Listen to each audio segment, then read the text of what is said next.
नमस्कार दोस्तों, मैं प्रेमकांत पांडे एक्सेल यूनिवर्स से आपका स्वागत करता हूं। यहां मैं लेकर आता हूं आपके लिए एक्सेल के बेसिक और advance tutorial video live example के साथ। अभी मैं बात कर रहा हूं एमएस एक्सेल के इंफॉर्मेशन कैटेगरी फंक्शन के बारे में, जहां मैंने पिछले वीडियो में आपको बताया था एरर डॉट टाइप फंक्शन। इस फॉर्मूले का यूज करके आप किसी भी एरर को एक नंबर में कन्वर्ट कर देते हैं, जिससे कि एरर के चांसेस कम हो जाते हैं और आप उसको इजिली आइडेंटिफाई कर सकते हैं। अगर आपने वो वीडियो मिस कर दिया है तो नीचे डिस्क्रिप्शन में दिए गए लिंक से उसे देख सकते हैं। कभी कभी आपने ऐसा देखा होगा कि एक्सेल का सेल ब्लैंक दिख रहा होता है, लेकिन वाकई में वहां कोई ऐसा इनविजिबल स्पेशल कैरेक्टर या स्पेस होता है जिसका पता हमें नहीं चलता है। वैसे ही किसी सेल में कोई वैल्यू लिखा हुआ है, वो वैल्यू फॉर्मूला है या कोई हार्ड वैल्यू इंटर किया हुआ है। किसी सेल का वैल्यू टेक्स्ट है या नंबर। आज के इस वीडियो के जरिए आपको इन सारे सवालों के जवाब मिल जाएंगे और ऐसे ही कुछ और भी फंक्शंस के बारे में मैं आपको बताऊंगा। तो बने रहिए इस वीडियो के अंत तक और आप सीख जाएंगे इन सारे फॉर्मूलों को यूज करना। अगर आप नए हैं और एक्सेल सीखना चाहते हैं तो विजिट करें मेरे चैनल पे, जहां आपको मिलेंगे एक्सेल से रिलेटेड ढेर सारे वीडियोज, जिसे देखकर आप एक्सेल में काम करना सीख जाएंगे। तो आपसे रिक्वेस्ट है कि मेरे इस चैनल को सब्सक्राइब करके बेल आइकन पे क्लिक करें, ताकि आने वाले वीडियो के नोटिफिकेशन आपको मिलते रहें। अगर आपको ये मेरा वीडियो अच्छा लगता है तो प्लीज इसे लाइक और शेयर जरूर करें। तो चलिए शुरू करते हैं आज का अपना टॉपिक और लेकर चलता हूं आपको अपने एक्सेल वर्कशीट के ऊपर।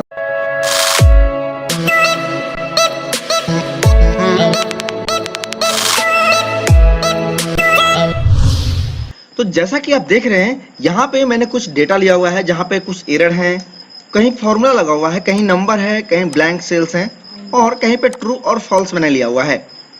अब इन सारे डेटा के ऊपर मैं यहाँ पे लिखे गए इन फॉर्मूलों को अप्लाई करूंगा। इस फंक्शन को इंसर्ट करने के लिए आपको जाना पड़ेगा फॉर्मूला टैब में और यहाँ पे आपको मोर फंक्शन दिखेगा। इंफॉर्मेशन ग्रुप में आइए और यहाँ पे आपको ये सारे फंक्शंस मिल जाएंगे। दरअसल ये जितने सारे फंक्शन हैं, ये सारे टेस्ट फंक्शन के अंतर्गत आते हैं। जैसे आप ये पता कर रहे हैं इस फंक्शन का यूज करके कि आपका सेल ब्लैंक है कि नहीं, आपके सेल में कोई एरर है या नहीं, आपने जो नंबर या टेक्स्ट डाला है वो उसकी प्रॉपर्टीज क्या है, तो ये सारे टेस्ट करके बताता है। तो सबसे पहले आइए बात करते हैं इज ब्लैंक के बारे में। तो यहाँ पे हम लिखेंगे इक्वल टू इज ब्लैंक और इस फॉर्मूले के बारे में जो एक्सेल कहता है वो है check whether a reference is to an empty cell and return true and false. मतलब ये दिए गए सेल को चेक करेगा कि वो एम्प्टी है या नहीं। अगर वो ब्लैंक होगा तो ट्रू रिटर्न करेगा, अगर वो ब्लैंक नहीं होगा तो फॉल्स रिटर्न करेगा। यहाँ जितने सारे फंक्शंस दिए गए हैं उन सारे का रिजल्ट ट्रू या फॉल्स में ही आएगा। अगर वो उस वैल्यू को मैच करता है, आपके क्राइटेरिया को मीट करता है, तो वो ट्रू रिटर्न करेगा, अदरवाइज फॉल्स रिटर्न करेगा। तो यहाँ हम इस ब्लैंक में ये वाला सेल इनपुट कर देते हैं A6 ब्रैकेट क्लोज और इंटर। अब यहाँ फॉल्स आया। आप साफ साफ देख सकते हैं कि यहाँ पे एक एरर वैल्यू है और यहाँ पे कोई ना कोई कंटेंट है, इसलिए यहाँ पे फॉल्स आया। और इसी फॉर्मूले को हम नीचे तक ड्रैग कर देते हैं जहां तक हमारा डेटा है। अब आप देख सकते हैं कि सारे वैल्यू फॉल्स हैं, लेकिन यहाँ पे एक वैल्यू ट्रू आया हुआ है। ये हमारा ब्लैंक सेल है। आपको यहाँ भी दिख रहा होगा, ये भी तो हमारा एक ब्लैंक सेल ही है, लेकिन यहाँ पे फॉल्स आया है। मैंने आपको पहले ही बताया था कि अगर आपका जो सेल ब्लैंक दिख रहा है वाकई में ब्लैंक है या नहीं, तो इस फॉर्मूले की मदद से चेक कर सकते हैं। तो अगर आप यहाँ पे F2 प्रेस करेंगे या आप इस सेल को एडिट में जाएंगे तो आप देख सकते हैं कि यहाँ पे एक स्पेस है। इसलिए हम इस ब्लैंक फॉर्मूले का यूज करके हम ये पता लगा सकते हैं कि हमारा सेल वाकई में ब्लैंक है या वहां पे कोई कंटेंट है। इसके बाद नेक्स्ट फंक्शन आता है इज एरर। इज एरर से मतलब यही होता है कि ये चेक करके बताएगा आपके सेल का कंटेंट जो है वो एरर वैल्यू है या नहीं है। तो चलिए इसको यूज करके देख लेते हैं। इक्वल टू इज एरर और यहाँ पे हम ले लेंगे इस वाले सेल को। यहाँ जितने भी एरर है जो मैंने आपको पहले बताया था एरर डॉट टाइप फंक्शन में 7 टाइप ऑफ एरर होते हैं, इन सारे एरर्स को ये यहाँ पे आइडेंटिफाई करके हमें बताएगा। अब देख सकते हैं अब जहां जहां ट्रू आया हुआ है वो हमारा एरर वाला वैल्यू है और उसके अलावा जितने भी सेल हैं वहां पे कोई एरर नहीं है, तो हमें फॉल्स रिटर्न कर रहा है। लेकिन इज एरर के अलावा आप यहाँ पे देख सकते हैं इज ई डबल आर करके एक फंक्शन है, ये भी हमारा एरर आइडेंटिफाई करके ही हमें देता है, लेकिन इसमें #NA वाला एरर नहीं आएगा। चलिए इसको करके देख लेते हैं। इज एरर और हम इस सेल को सिलेक्ट कर लेते हैं और इसको हम ड्रैग कर देंगे नीचे तक।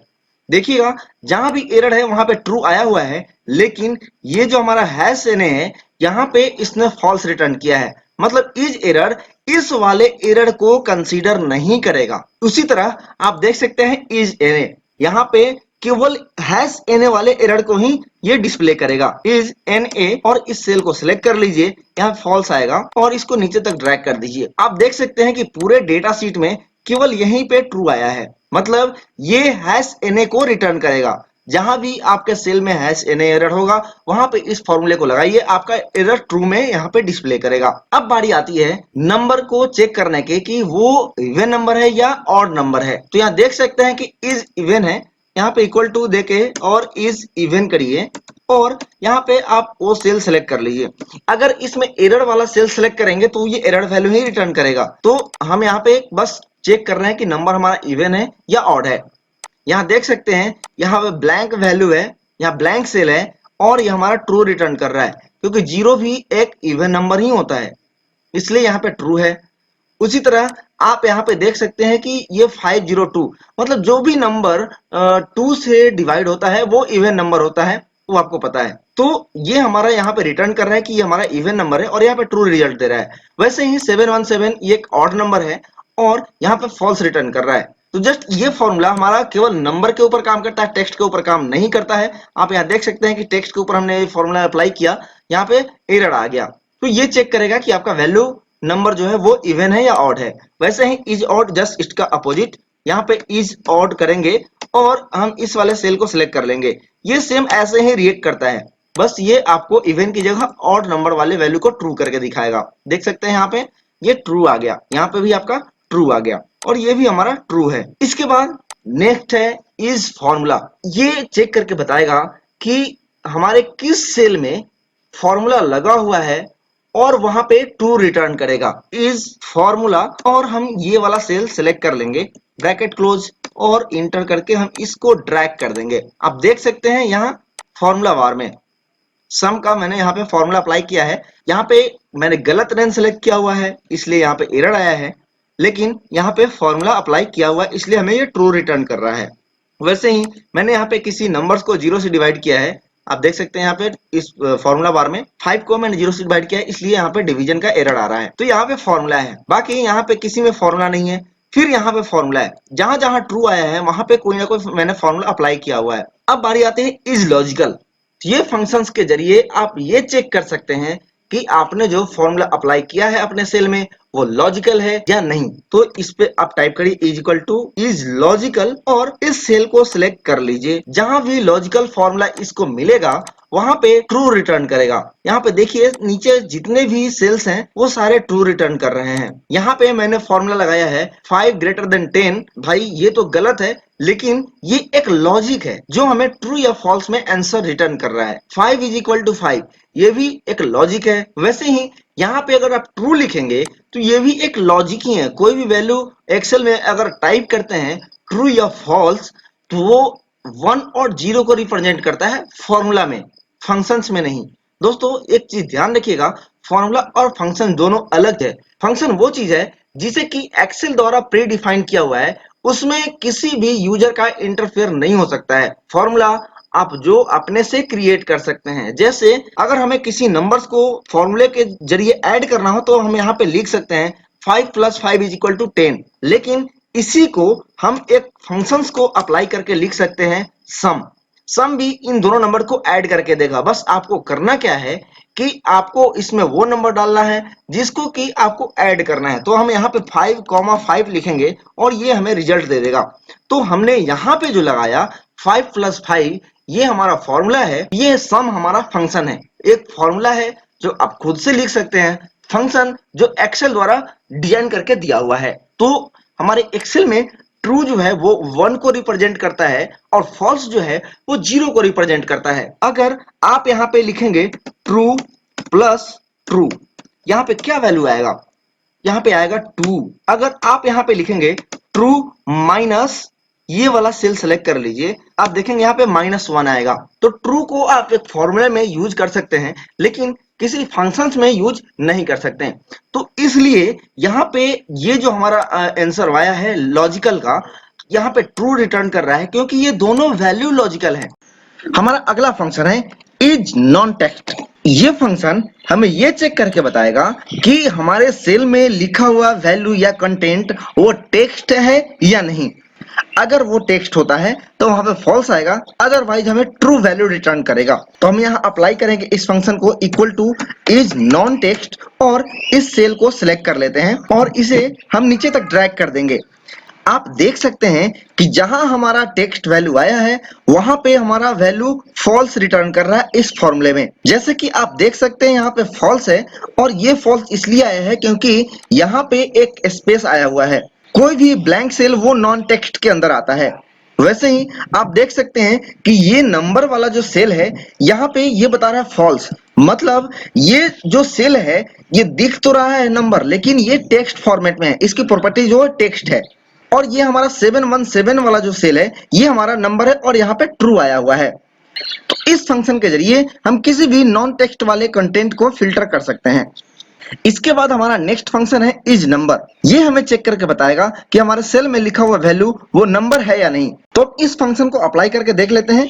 यहाँ पे लिखेंगे इक्वल टू इज नंबर और इसमें हम ये वाला सेल सेलेक्ट कर लेते हैं और इंटर कर देते हैं। यहाँ पे आया फॉल्स, मतलब ये वैल्यू एरर है और ये कोई नंबर नहीं है, इसलिए यहाँ पे फॉल्स आएगा। जो भी नंबर मिलेगा इसको ये ट्रू रिटर्न करेगा। आप देख सकते हैं यहाँ पे ट्रू आया हुआ है। ये 1506 ये नंबर है और यहाँ पे आप देख सकते हैं 502 यहाँ पे फॉल्स आएगा और यहाँ पे 545 ये भी फॉल्स आया क्योंकि ये दिख रहा है कि नंबर है लेकिन इसकी प्रॉपर्टी जो है वो टेक्स्ट फॉर्मेट में है। वैसे ही आप देख सकते हैं कि बाकी जहां भी आपका नंबर आया हुआ है उसको इसने ट्रू वैल्यू में रिटर्न किया है। तो इज नंबर फॉर्मूले के जरिए हम ये पता लगा सकते हैं कि हमारे सेल में जो कंटेंट है वो नंबर है या क्या है। इसके बाद नेक्स्ट फंक्शन है हमारा इज टेक्स्ट। ये जस्ट इज नंबर के अपोजिट काम करता है। जैसे आप इज नंबर के जरिए किसी नंबर को फाइंड करते हैं वैसे ही इज टेक्स्ट के जरिए आप किसी भी टेक्स्ट को फाइंड करते हैं। अगर हम इस सेल को सिलेक्ट कर लेते हैं इस फंक्शन में और इसको ड्रैग करेंगे तो जहां जहां नंबर में ट्रू आया है उसकी जगह इस फॉर्मूले में यहाँ पे टेक्स्ट आएगा। देख सकते हैं यहाँ पे इसने फॉल्स शो किया था, इसमें मैंने एक स्पेस डाला हुआ है और यहाँ पे ये ट्रू बता रहा है, मतलब कि ये टेक्स्ट है। वैसे ही यहाँ पे भी आपका ये टेक्स्ट आ रहा है और ये भी हमारा जो है वो ट्रू शो कर रहा है, मतलब ये नंबर में दिख रहा है वो टेक्स्ट है। तो इज टेक्स्ट के जरिए हम किसी भी टेक्स्ट वाले कंटेंट को इसमें फिल्टर कर सकते हैं। अब इस कैटेगरी का सबसे लास्ट फंक्शन है इज रेफरेंस। इज REF ये फंक्शन हमें ये चेक करके बताता है कि हमने इसमें कोई वैल्यू इंटर किया है या कोई सेल का रेफरेंस दिया है। जैसे इक्वल टू इज रेफ करेंगे और इसमें हम किसी सेल को सिलेक्ट कर लेते हैं, ये हमेशा ट्रू ही वैल्यू रिटर्न करेगा। अगर आपको ये फॉल्स शो करना है तो आपको डायरेक्टली इस फॉर्मूले में किसी वैल्यू को इंटर करना पड़ेगा। जैसे मैं इस फॉर्मूले को एडिट करके इसमें कोई टेक्स्ट या नंबर मैं इंटर करूंगा तो यहाँ पे ये फॉल्स शो करेगा क्योंकि इस फंक्शन में आप डायरेक्टली किसी वैल्यू को इनपुट करते हैं तो ये फॉल्स शो करेगा, अदरवाइज किसी सेल रेफरेंस को लेंगे तो वो ट्रू शो करेगा। तो आज के इस वीडियो में मैंने आपको इंफॉर्मेशन कैटेगरी फंक्शंस के अंतर्गत आने वाले 12 फॉर्मूलों के बारे में बताया। तो मैं आशा करता हूं कि यहाँ मैंने जो भी चीजें आपको बताई हैं अच्छी तरह से समझ में आ गई होंगी। अगर आपको फिर भी डाउट्स हैं तो आप मुझे कमेंट सेक्शन में पूछ सकते हैं या स्क्रीन पे दिए गए नंबर के ऊपर कॉल कर सकते हैं। इन फंक्शंस को एक बार आप खुद से प्रैक्टिस जरूर करें ताकि इसके बारे में और अच्छे से आप समझ सकें। तो आज के लिए बस इतना ही, मिलते हैं एक और नए इंटरेस्टिंग टॉपिक को लेकर। तब तक के लिए नमस्कार। बन रहिए एक्सेल यूनिवर्स के साथ।